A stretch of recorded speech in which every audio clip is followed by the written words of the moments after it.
Ал күн өтө жакын келгендиктен адамдар өзүнүн күнөөсүнө жараша терине чөмүлөт. Кээ бирлердики болсо кызылашка чейин, кээ бирлердики болсо тизесине чейин, кээ бирлердики киндигине чейин, кээ бирлерди болсо алардын териси оозуна чейин жетет.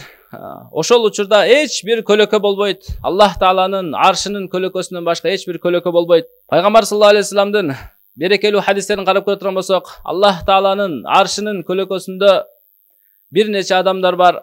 Аларды жакшылап изилдеп көрө турган болсок, 23 түрдүү бактылуу инсан бар. Алар болсо Аллах Тааланын аршынын көлөкөсүнүн астында болот.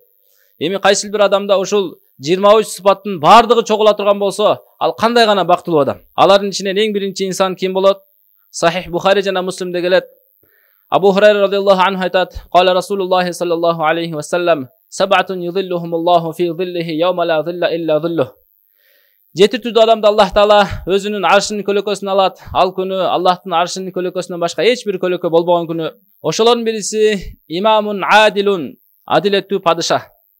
Өз элине мамиле кылганда кылдаттык менен мамиле кылып, адилеттүү мамиле кылып, зулумдук кылбаган падыша. Зулумдуктан сактанган болсо, анда ал Аллахтын аршынын көлөкөсүнүн астында болот. Пайгамбар саллаллаху алейхи вассаламдын жашоосу, Хулафай Рошидин радиаллаху анхумдардын жашоосу бул адилеттүүлүк менен өткөн. Адилеттүүлүктүн негизинде өткөн. Пайгамбар саллаллаху алейхи вассалам жалпы элге кайрылып айтат эле: "Эгерде силерде менден акыңар өтүп калган болсо, ошол акыңарды берейин." Сахабалардын жашоосун карап көрө турган болсок, Имам Ахмад бин Хамбал рахматуллаху алейхи өзүнүн китебинде Китабуз Зухдда Умар радиаллаху анхунун окуясын алып келет. Бир күнү Бахрейндан Умар радиаллаху анхуга атыр келет. Ал халифа болгон болчу. Атырды элге таркатып берүүнү каалайт. Аял айтат: "Мага ушул ишти берсеңиз, мен кызмат кылып элдерге ушул кичинекей идиштерге куюп таркатып берейин." Умар радиаллаху анху айтты: "Жок, сен аны кылбагын" деди. Аял айтат: "Эмне, ишенбейсизби мага? Кичине алып коет деп коркосузбу?" десе, "Жок, ишенбегендикте эмес. Балким сен ошол атырды куюп жаткан учурда колуңа бир аз жугуп калып, ошол колуңа жугуп, кийимиңе жугуп кала турган болсо, башка элдерге караганда сага көбүрөөк берилген болот дагы. Эртең Умар мен Алланын алдында кантип жооп берем" дейт. Ошол сыяктуу эле Усман радиаллаху анхунун окуясы келет. Анын кызматчысы бар эле. Кызматчысын бир күн кулагынан мындый кармап туруп бурап койгон болчу. Бир күн кызматчысын чакырып айтты: "Сен дагы менин кулагымдан кармап туруп бурап койгун" деди. Эмнеге десе, бир кезде мен сага ушундай кылган элем. Мен ушул нерсенин акыретке калып калуусун каалабайм. Өзү момундардын башчысы болуп атса, өтө бийик даражалуу болуп атса, бирок адилетсиздик кылып албайын дегенден өтө коркот эле. Ушулардын катарында Умар бин Абдул-Азиз рахматуллаху алейхи жашоосун карап көрө турган болсок, 3 материкке падыша болгон. Бирок үйүнү карасаң, үйдөгүлөрү ачка, кийимдери жыртык. Кыздары болсо нанга эч нерсе кошуп жегенге эч нерсе жок болуп, пияз менен кошуп жейт эле. Ал эмненин белгиси? Ал элдин акчасын албагандын белгиси да. Элге зулумдук кылбагандыгын белгиси, адилеттин эң жогорку деңгээли да. Ошол жакшы сыпаттуу адамдардын биринчиси бул имамун адилун, адилеттүү падыша. Аллах Таалам бардыгыбызга адилеттүүлүк насип кылсын. Экинчиси шаббун наша'a фи ибадатиллах. Аллах Таалага жаш кезинен ибадат кылган жаш жигит. Аллах Таалага картайган учурда дагы ибадат кылган жагымдуу. Бирок жаш кезде ибадат кылган Аллах Таалага андан да сүйкүмдүүрөөк. Картайган кезде мешитке келип алып, зикир кылса, ибадаттарды кылса, түндөсү тахажжуд намаздарды окуса, бирок картайган кезде адамдын денеси алсырайт, көздүн көрүүсү, кулактын угуусу, буту менен басканы, кол менен кармаганы алсырайт. Бир нерсени сүйлөсө толук түшүндүрүп бере албайт.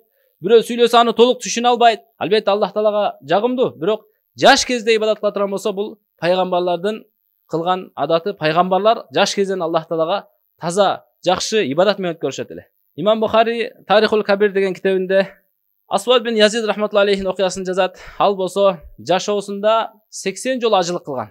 Жаш кезинен баштап ибадатты өткөргөндүгүнүн белгиси да. Ошол сыяктуу Имам Азам рахматуллаху алейхи 55 жолу ажылык кылган. Түндөсү түнү бою намаз окуп чыккан. Бир рекетте Курандын башынан аягына чейин окуп чыккан. Көбүнчө куптан намазыны окуган дараты менен багымдат намазын окуйт эле. Имам Бухаринин устазы Макки бин Ибрахим рахматуллаху алейхи жашоосунда 60 жолу ажылык кылган. Анткени аларда жакшы иштерди кылууга жаш кезден алар ушинтип ибадаттарга бекем болгондуктан, алардын ошол өмүр бою кылган амал, жаштыгында кылган амалдары бекем болуп туруп, өмүр бою ошол кылган амалдарга бекем болушту. Ал эми Аллах Таала өзүнүн аршынын көлөкөсүнө ала турган адамдардын үчүнчүсү болсо рожулун қалбуху муаллакун бил масжид. Жүрөгү мечитке байланган адам. Пайгамбар саллаллаху алейхи вассалам хадис айтат: "Ида хаража минху хатта яуда илейхи." Мечиттен чыгып, кайра кайтып келгенге чейин, кайра мечитке барсам экен, мечиттен чыгып кайсыл бир өзүнүн жумуштарына барып туруп, бирок жүрөгү өзү базарда жүрөт. Өзү жумуштары менен сыртта жүрөт, бирок жүрөгү мечитте да. Мечитке эртерээк барсам экен, ошол жакта зикир ибадаттарымды кылсам экен, мечитте көбүрөөк убакыт өткөрсөм экен деп жүрөгү мечитке байланган. Ман алифал масажид алифахуллах. Ким мечитти мухаббат кыла турган болсо, жакшы көрө турган болсо, Аллах Таала ал адамды мухаббат кылат. Адам кайсыл бир адамды жакшы көргөндүгүнүн белгилеринин бириси анын көпчүлүк убактысы мечитте өткөндүгү да. Аллах Таала кайсы адамды жакшы көрсө, анын көпчүлүк убактысын мечитте өткөрөт. Ал эми кайсы адамды Аллах Таала жаман көрө турган болсо, анын көпчүлүк убактысы базарда өтөт. Пайгамбарыбыз хадисте айтат: "Баширил машаина фи зулами илал масажиди бинури тамми." Караңгыда мечитке көп баргандарды кыямат күнү толук нур менен болушу жөнүндө кубандырыңыз дейт. "Ида раайтумул ражула ятаахадул масжида." Качан силер бир адамды көрсөңөр, дайыма мечитке бара турган адамды көрсөңөр, бир адам дайыма мечитке барса, фашхаду лаху бил иман, анын имандуу экендигине күбөлүк өткүлө дейт. Андан кийин пайгамбар саллаллаху алейхи вассалам ушул хадистен кийин аятты окуду: "Иннама я'муру масажидаллахи ман амана биллахи вал яумил ахир."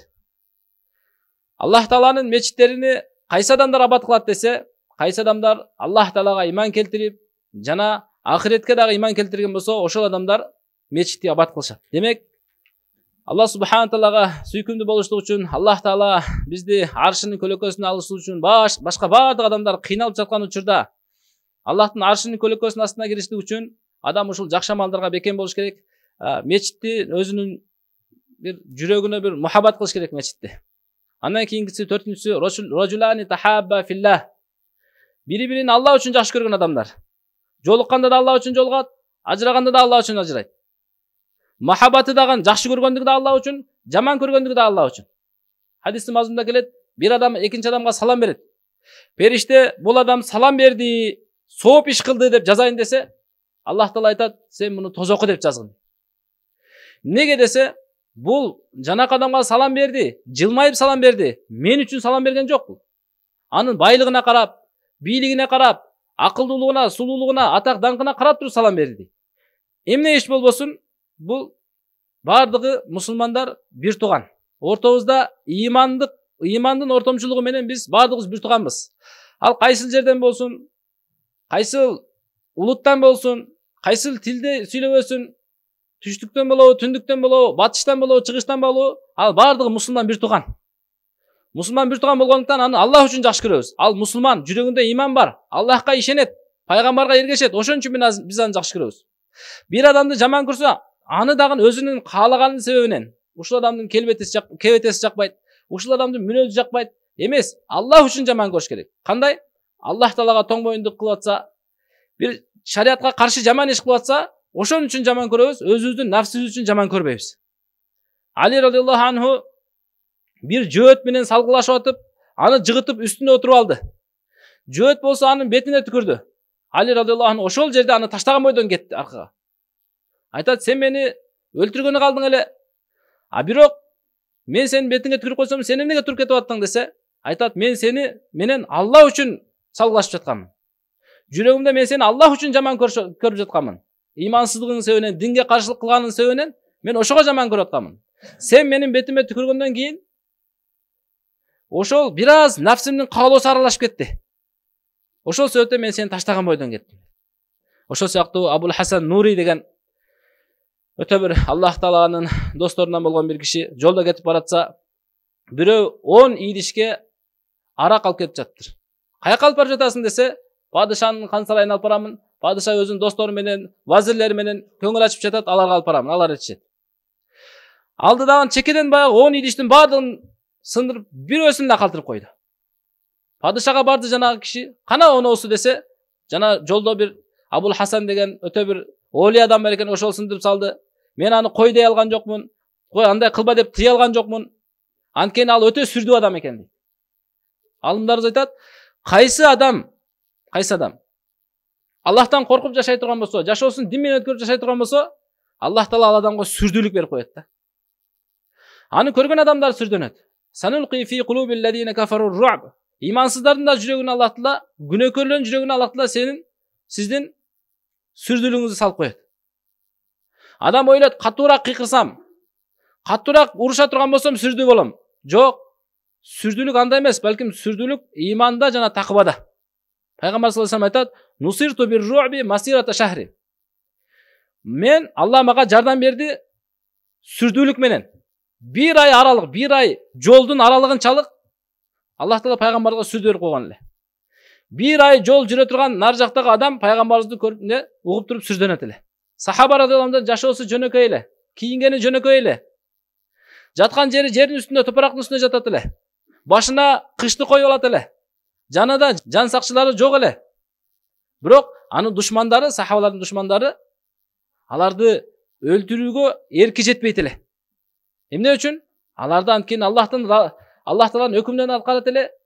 Аллах менен бекем байланышы болгондуктан Аллах Таала аларга сүр берип койгон. Уктап аткан учурда дагы эч ким аларга кол сала албайт эле. Жанагы Абул Хасан Нурийди падыша чакырып айтат: "Сен эмнеге андай кылдың?" десе, пайгамбарыбыз айткан, "Качан тыюу салган нерселерин көргөнүңөрдө ошону кайтаргыла, колуңар менен кайтаргыла" деп айткан. Мен кол менен кайтара алат экенмин, ошону кайтардым.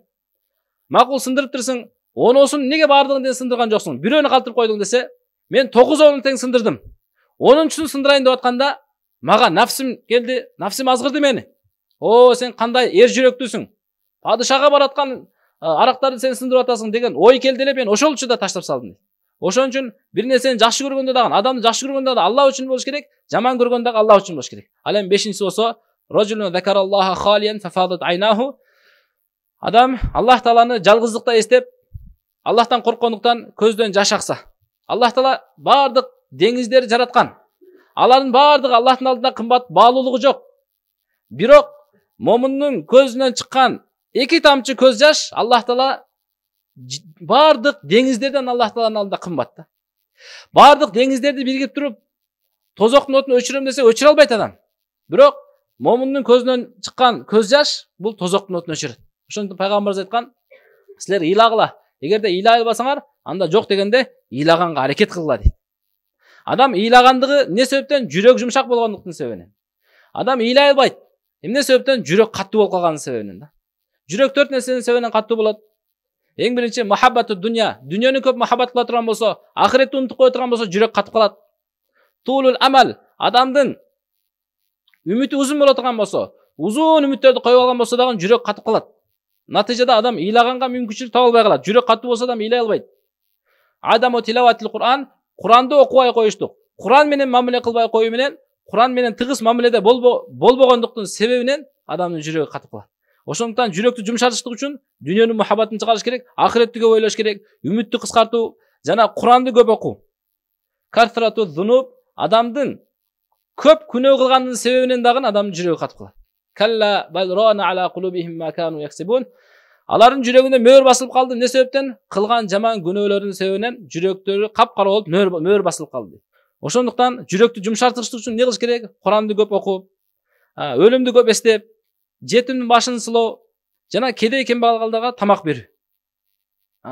Ошол бир тамчы көз жаш чыга турган болсо, бул менден коркуп, мунун көз жашы менден коркуп чыкты деп Аллах субхана таала ал адамды азаптан, кыйынчылыктан сактайт.